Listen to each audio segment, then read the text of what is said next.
अस्सलाम वालेकुम, मेरा नाम है नुमान और आप देख रहे हैं मेरा YouTube चैनल HMN हॉलीडेज़। अगर आप हमारे चैनल पर नए हैं तो हमारे चैनल को सब्सक्राइब करें, बेल आइकन के बटन को प्रेस करें। अगर ये वीडियो पसंद आए तो दोस्तों के साथ शेयर करें और अगर कोई भी आपका सवाल हो तो आप हमें कमेंट कर सकते हैं।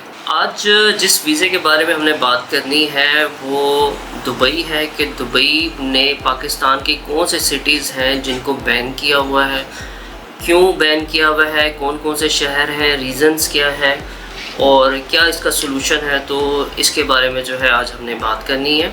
तो इस वीडियो को लाजमी आपने एंड तक देखना है और इस वीडियो को लाजमी आपने लाइक भी करना है।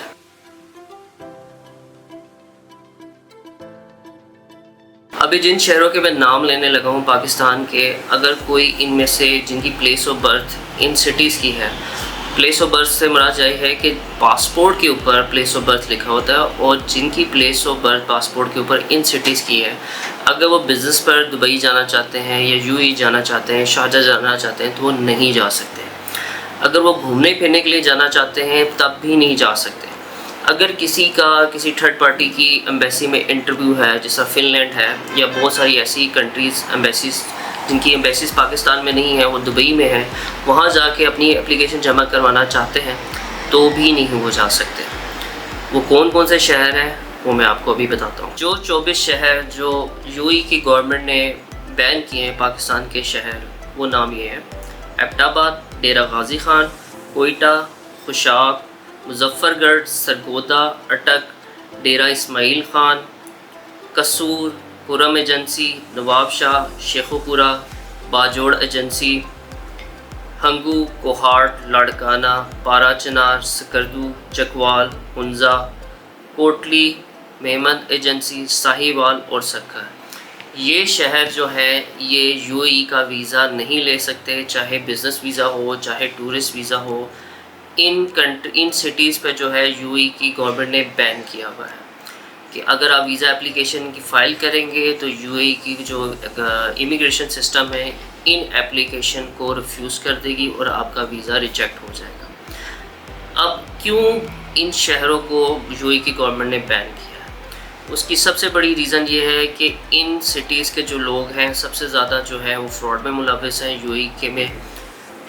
वहाँ जाके ओवरस्टे हुए में यूएई में, और ज़्यादातर जो केसेस आए गए हैं वो फ्रॉड के केसेस आए गए हैं कि बैंकों से लोन लिया हुआ है, वो रिटर्न नहीं किया हुआ, जाली कार्ड्स बनवाए हुए हैं और बहुत सारी वजूहात हैं। उन वजूहात पे मैं डिटेल में नहीं जाना चाहता, लेकिन जिन भाई के पासपोर्ट के ऊपर इन शहरों के नाम हैं तो वो तो एटलीस्ट यूएई का वीज़ा नहीं ले सकते, चाहे टूरिस्ट हो चाहे बिज़नेस हो। अभी मैं एक अपना एक्सपीरियंस भी शेयर करता हूँ जो मेरे क्लाइंट के साथ फेस हुआ है, और इनमें अब आप ख़ुद आइडिया लगा लीजिएगा कि चंद लोगों की वजह से लोगों के कैरियर किस तरह जो है ख़राब हो जाते हैं। चूँकि हमारा काम जो है HMN हॉलीडेज़ का, वो कॉर्पोरेट कंपनीज़ के साथ हम लोग डील करते हैं। हम लोग बेसिकली उनके ऑथराइज ट्रैवल एजेंट हैं जो उनके पैनल पे होते हैं, तो डिफरेंट ऑयल कंपनीज़ भी हमारे पैनल पर हैं। तो ये मैं अपने एक क्लाइंट का एक्सपीरियंस शेयर कर रहा हूँ कि एक हमारा क्लाइंट जो पाकिस्तान में वेल रेप्यूटेड ऑयल कंपनी में काम करता था और उसको यूएई से ऑफ़र हुई, और ये बात मैं आपको कर रहा हूँ तकरीबन, और ये जो बैन्स लगे हुए हैं ये जो इन सिटीज़ में तकरीबन 2-2.5 साल हो गए।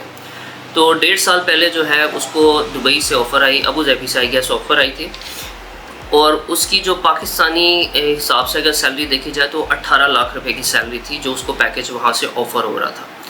लेकिन चूँकि उसकी प्लेस ऑफ बर्थ जो थी वो अटक की थी, तो जब भी वो वीज़ा एप्लीकेशन फ़ाइल कर रहा था उसका वीज़ा रिफ्यूज़ हो रहा था, जब भी अप्लाई कर रहा रिफ्यूज़ हो रहा था। अब यहाँ पे वो आई गेस 3 या 4 लाख रुपए की सैलरी ले रहा था और वहाँ पे उसको 18 लाख रुपए की सैलरी ऑफ़र हुई थी। लेकिन सिर्फ यूएई की गवर्नमेंट ने जो बैन किए हुए हैं सिटीज़, उनकी वजह से उसकी वीज़ा एप्लीकेशन रिफ्यूज़ हो रही थी और वो नहीं जा सका और स्टिल वो पाकिस्तान में है। तो जिन लोगों की वजह से ये सिटीज़ बैन हो रहे हैं, ये तो भी एक एग्जांपल मैंने आपको दी है।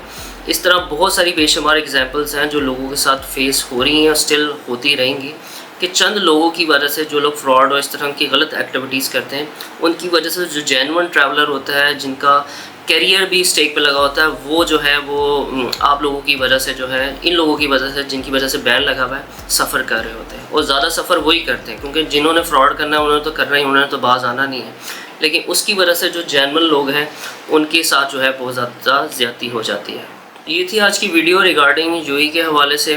जो मैंने कहा चलें आपको अपडेट देता चलूँ कि जिन जिन शहरों पे जिन पासपोर्ट पे इन सिटीज़ की प्लेस ऑफ बर्थ है तो वो तो एटलीस्ट यूएई में नहीं ट्रैवल कर सकते। लेकिन एक अच्छी न्यूज़ भी आने वाली है कि दुबई ने जो एमनेस्टी स्कीम लॉन्च की हुई थी वो अक्टूबर में ख़त्म हो रही है, और जो लोग जिनके ज़्यादातर केसेस आजकल रिफ्यूज़ हो रहे थे, वो इंडिविजुअल्स के भी, फैमिलीज़ के भी, चाहे दुबई से चाहे शारजा से, तो उनके लिए शायद गुड न्यूज़ नेक्स्ट मंथ तक आ जाए कि यूएई की गवर्नमेंट जो है शायद वीज़ा एप्लीकेशन नॉर्मल तरीके से प्रोसेस करना स्टार्ट कर दें। लेकिन जिन शहरों की बात मैंने पहले की है वो स्टिल अभी भी बैन ही है, वो एक्सपेक्ट अभी इतनी जल्दी ना करें कि उन पर बैन हट जाएगा। लेकिन जो आजकल इंडिविजुअल वीज़ा भी अप्लाई कर रहे थे उनकी भी वीज़ा एप्लीकेशन रिफ्यूज़ हो रही थी, तो माइट भी नेक्स्ट मंथ तक जो है नवंबर में जो है हमें गुड न्यूज़ मिलना शुरू हो जाए, क्योंकि एमनेस्टी स्कीम जो है वो अक्टूबर में ख़त्म हो रही है।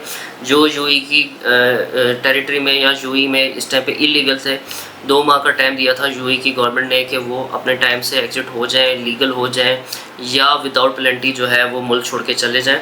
तो वो अक्टूबर में ख़त्म हो रही है, तो माइट भी नवंबर से जो है वो नॉर्मल तरीके से लोगों के वीज़ा लगना शुरू हो जाए। तो ये थी आज की ओवरऑल यूएई के हवाले से अपडेट। मज़ीद ऐसी वीडियो को देखने के लिए हमारे चैनल को लाइक करें, सब्सक्राइब करें, बेल आइकन के बटन को प्रेस करें, ताकि जो भी ऐसी वीडियो हो आपको टाइम टू टाइम मिलती रहे। अपना बहुत सारा ख्याल रखिएगा। अल्लाह हाफिज़।